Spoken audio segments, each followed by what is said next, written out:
মানুষ মাত্রই ভুল করে। ভুল করা লজ্জা নয়, বরং তা হলো শেখার প্রথম ধাপ। কিন্তু অনেক সময় দেখা যায় মানুষ অন্যের ভুল নিয়ে হাসে, আলোচনা করে, এমনকি তা সবার সামনে প্রকাশ করে দেয়। অথচ আসল কাজ হলো ভুল ধরিয়ে দেওয়া, কিন্তু তা যেন সম্মান বজায় রেখে হয়। তাই বলা হয়, আমার ভুল আমাকে বলো, অন্যকে না। কারণ আমার ভুল সংশোধন হবে আমার দ্বারা, অন্যের দ্বারা না। সবাইকে আরো একবার স্বাগত জানাচ্ছি ফিয়াদা টকারে।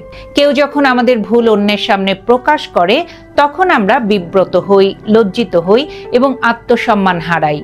ফলে সেই ভুল ঠিক করার পরিবর্তে আমাদের মধ্যে জেদ, রাগ বা হতাশা জন্ম নেয়।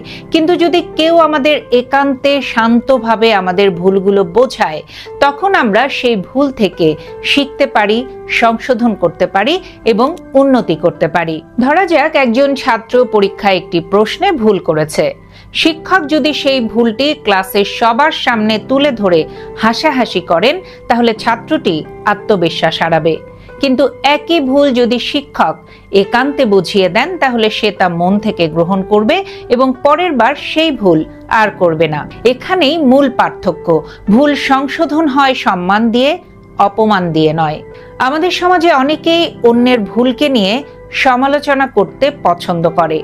তারা ভাবে এতে হয়তো নিজেদের জ্ঞান বা অবস্থান বড় হয়ে যাবে, কিন্তু আসলে তা কখনো হয় না। বরং এই অভ্যাস অন্যের মনে ঘৃণা, দূরত্ব এবং অবিশ্বাস সৃষ্টি করে।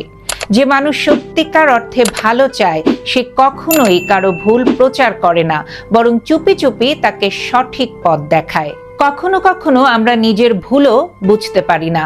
তখন একজন বন্ধু, ভাই বা সহকর্মী যদি ভালোভাবে বোঝায়, সেটি আমাদের জন্য আশীর্বাদ হয়ে যায়। কিন্তু যদি সেই একই কথা সবাইকে বলে বেড়ায়, তখন সেটা আর সাহায্য নয়, সেটা হয় অপমান। তাই একজন সচেতন, ভদ্র ও শিক্ষিত মানুষ সবসময় জানে কাকে কখন কিভাবে কথা বলতে হয়। একটি সমাজ তখনই উন্নত হয় যখন মানুষ অন্যের মর্যাদা রক্ষা করে। ভুল ধরিয়ে দেওয়া কোনো অপরাধ নয়, কিন্তু তা করতে হবে সহানুভূতি ও সততার সাথে। কারণ মানুষকে পরিবর্তন করা যায় ভালোবাসা ও সম্মান দিয়ে, অপমান দিয়ে নয়। ধর্মীয় দৃষ্টিকোণ থেকেও বিষয়টি গুরুত্বপূর্ণ। নবী করিম সাল্লাল্লাহু আলাইহি সাল্লাম বলেছেন, যে মানুষ অন্যের সম্মান রক্ষা করে, আল্লাহ তার সম্মান কিয়ামতের দিন রক্ষা করবেন। তাই অন্যের ভুল প্রকাশ না করে তাকে সংশোধনের সুযোগ দেওয়া হলো মানবিকতা ও ইমানদারির পরিচয়। তাই জীবনের প্রতিটি পর্যায়ে মনে রাখতে হবে, ভুল করলে তা নিজের মধ্যে স্বীকার করতে শিখতে হবে। অন্যের ভুল দেখলে তাকে গোপনে বোঝাতে হবে, সম্মান দিয়ে পরামর্শ দিতে হবে। কারণ মানুষ অপমান নয়, ভালোবাসায় বদলায়। পরিশেষে বলতে চাই, আমার ভুল আমাকে বলো, অন্যকে না। এই বাক্যটি শুধু আত্মসম্মানের প্রতীক নয়, এটি সভ্যতা ও মানবতার শিক্ষা। ভালো থাকবেন সবাই।